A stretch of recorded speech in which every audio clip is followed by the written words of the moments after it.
انسان کی زندگی میں جو چیزیں اسے بہت زیادہ نقصان دیتی ہیں اور بہت پیچھے چھوڑ دیتی ہیں، دنیاوی معاملات سے لے کر روحانی، اخلاقی، قلبی اور قرب الہی کے معاملات تک کو جو چیزیں نقصان پہنچاتی ہیں، ان میں ایک بڑی چیز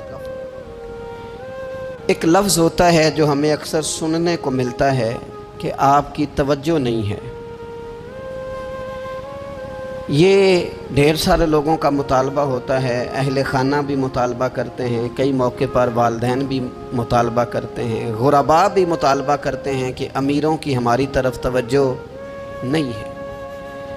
اور یہ بڑی لازمی سی بات ہے کہ کسی چیز پر جب توجہ رہتی ہے تو وہ چیز بہتر ہو جاتی ہے، اور جب عدم توجہی کا لوگ مظاہرہ کرتے ہیں تو وہ معاملہ خراب ہو جاتا ہے۔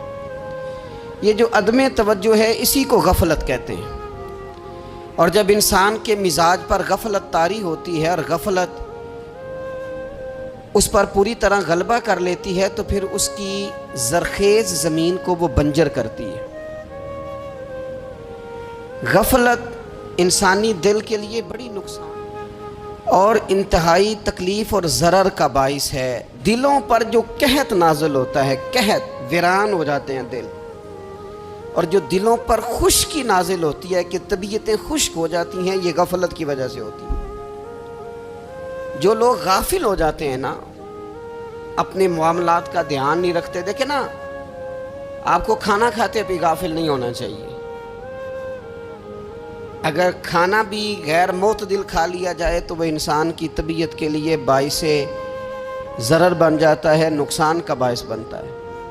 بات کرتے ہوئے بھی غافل نہیں ہونا چاہیے، کئی دفعہ جملے ایسے نکل جاتے ہیں جو انسان کے لیے پھر شرمندگی کا باعث بنتے ہیں۔ انسان کو غافل ہو کر کوئی کام نہیں کرنا چاہیے، غافل ہو کر، مدہوش اور بے ہوش ہو کر نہیں۔ غفلت دل کو ویران کرتی ہے، طبیعت میں خشکی لاتی ہے۔ غافل کبھی نہ بنے۔ قرآن مجید فرقان حمید نے ارشاد فرمایا کہ اقترب للناس حسابہم، فرمایا لوگوں کے حساب کا وقت قریب آ گیا، وہم فی غفلت معرضون، اور وہ ابھی بھی غفلت میں منہ پھیرے ہوئے ہیں۔ ٹائم آ گیا حساب دینے کا، لیکن وہ ابھی بھی غافل ہیں۔ ہمارے جو زیادہ تر نقصان زندگی میں ہوئے ہیں ہماری غفلت کی وجہ سے ہوئے ہیں۔ ہم نے چیزوں پر توجہ نہیں دی، چیزیں گڑبڑ ہو گئیں۔ جس آدمی نے پھول لگائے ہوں، پھل لگائے ہوں، کھیتی لگائی ہو، وہ دانہ ڈال کے پانی دے کے فارغ نہیں ہو سکتا، اسے توجہ کرنی پڑتی ہے۔ اور کسی نے کہا تھا مالی جیندے ہون تو پھر بوٹے سوکدے نہیں، اگر موجود ہونا ان کو سینچنے والا، رکھوالی کرنے والا، تو پھر ان کی جڑیں کبھی خشک نہیں ہوا کرتی۔ ہماری جو غفلتیں یہ بڑی ضرر کا باعث ہیں، نقصان کا باعث، اور مجبوری معاف ہوتی ہے، غفلت معاف نہیں ہوتی۔ اسکول میں پڑھتے تھے، مدرسے میں پڑھتے تھے، تو ایک مجبوری ہو گئی جی، خدا نہ خواستہ گھر میں کوئی پریشانی ہو گئی تو اساتذہ اس پر سزا نہیں دیتے۔ کوئی خوشی کا موقع ہے گھر میں، فیملی میں کسی کی شادی ہے، اساتذہ اس پر سزا نہیں دیتے۔ لیکن اگر کبھی پتہ چلتا تھا نا کہ یہ گھر سے تو آیا تھا لیکن مدرسے نہیں آیا، یہ اسکول نہیں آیا، رستے میں غافل ہو گیا، تو یہ بات یہ قابل سزا جرم تھا کہ تو غافل ہو گیا اپنی پڑھائی سے، تو گھر سے آیا اور یہاں نہیں آیا۔ غفلت قابل سزا ہوتی ہے، مجبوری کی معافی ہوتی ہے۔ ہمارا آج کل جو مسئلہ ہے وہ غفلت کا ہے۔ ڈھیر سارے لوگ ہیں، سمجھدار بھی ہیں، سیانے بھی ہیں، معاملہ فہم بھی ہیں، باشعور بھی ہیں، تعلیم کی ڈگریاں بھی رکھتے ہیں، لیکن اگر ان کی زندگیوں کی تکلیفوں کو دیکھا جائے اور بے آباد روح کو دیکھا جائے اور سجدوں سے ان کی دوری کو دیکھا جائے تو ایک ہی بات سمجھ میں آتی ہے کہ پتہ سارا ہے لیکن لے ڈوبی ہے غفلت، توجہ نہیں کی۔ لائق بچہ بھی نالائق ترین زندگی گزارتا ہے، اس لیے کہ اس کے لائق ہونے کے ساتھ ساتھ اس کا توجہ کرنا بھی تو ضروری ہے نا۔ نرے لائق کا کیا فائدہ اگر وہ محنتی نہیں، اگر وہ توجہ ہی نہیں کرتا، اپنا سبق دھیان سے سنتا پڑھتا ہی نہیں، تو جتنا مرضی لائق ہو پیچھے رہ جائے گا.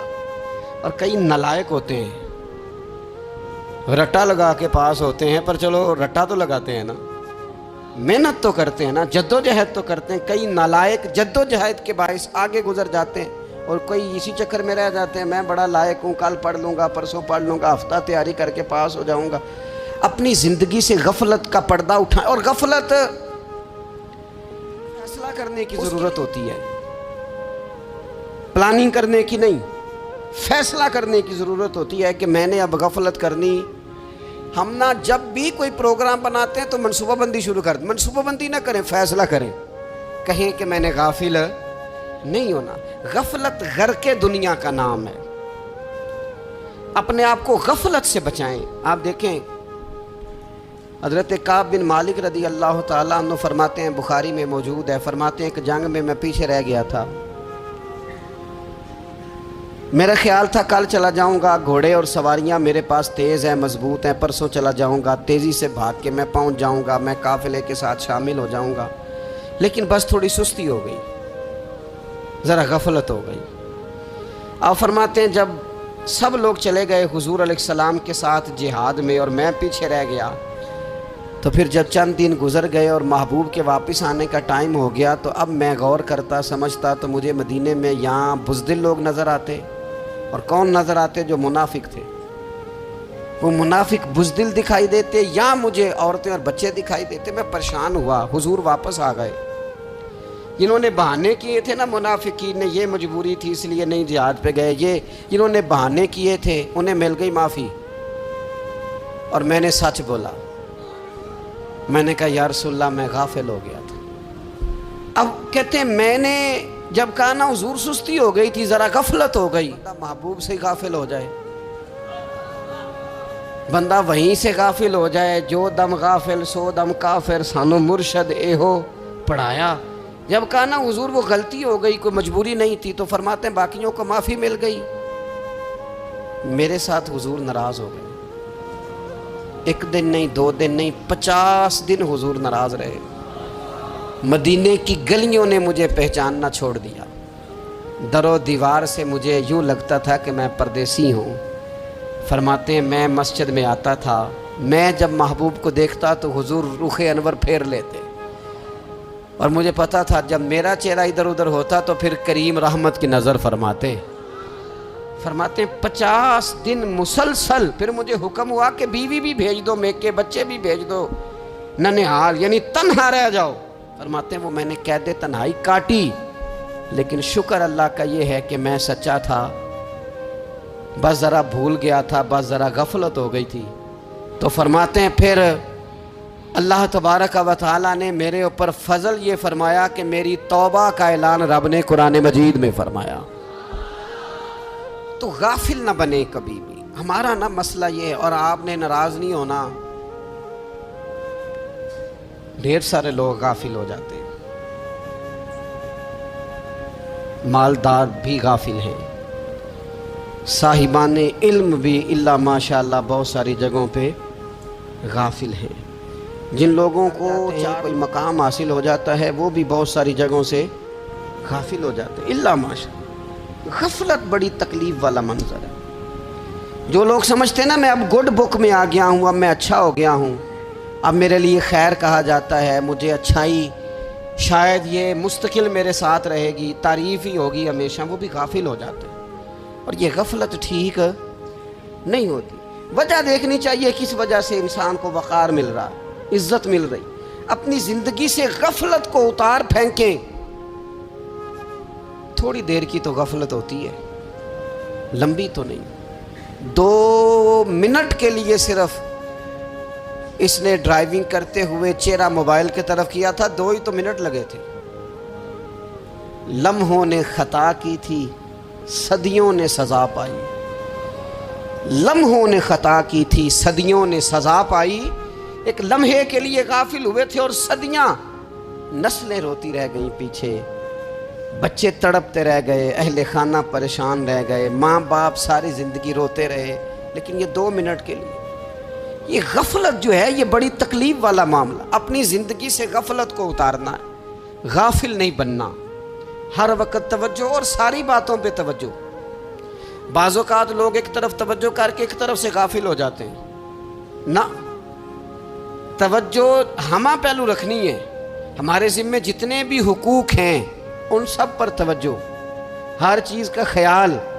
ایسا نہ ہو کہ عبادت کرتے رہ جائیں اور حقوق العباد ہم سے چھوٹ جائیں، اور حقوق العباد اتنے زیادہ ادا کریں. صاحب مجھے کہنے لگے ایک دفعہ بڑے وثوق کے ساتھ کہنے لگے جی معاذ اللہ ثم نہیں جی ٹائم ملتا پھر نماز دا کی کریے، روزی کمانا بھی تو عبادت ہے نا. تو میں نے کہا آپ نے عبادت کرنا ایک حصہ قبول کیا ہے، آپ نے کل عبادت نہیں قبول کی. عبادت کل ہے، ہمہ پہلو. ایک حصہ آپ قبول کر کے نکل گئے اور باقی آپ نے چھوڑ دی. تو کسی ایک طرف سے بھی غافل نہیں ہونا. جتنی ذمہ داریاں ہیں، جتنی ڈیوٹیاں ہیں، ان سب کا خیال. اور جو بڑا آدمی ہوتا ہے، بڑا گھر میں بڑا ہو، قبیلے میں بڑا ہو، علاقے میں بڑا ہو، ادارے میں بڑا ہو، کلاس میں بڑا ہو، جو بڑا ہے اس کی تو ساری آنکھیں کھلی ہوئی ہونی چاہیے. ایک ایک پر اس کی نظر ہونی چاہیے کہ میری کہاں ضرورت ہے، کس کے ساتھ میں نے کس طرح محبت کا رویہ رکھنا ہے. غافل نہ بنے. اچھا جی اب کیسے پتہ چلے گا کہ ہم غافل ہیں؟ یہ کیسے پتہ چلے گا؟ آپ کسی بندے سے بھی پوچھ لیں حالات کیا ہیں تو کہتا ہے اللہ کا شکر ہے کبھی کسی کا دل نہیں دکھایا، اللہ کا شکر ہے جی زمانہ ہو گیا 5 نمازیں پڑھتا ہوں، اللہ کا شکر ہے جی. کیسے پتہ چلے گا غافل ہے؟ پہلی علامت ہمارے علماء اور صوفیاء نے غافل بندے کی لکھی ہے. اس آئینے میں نے اور آپ نے اپنا آپ دیکھنا ہے.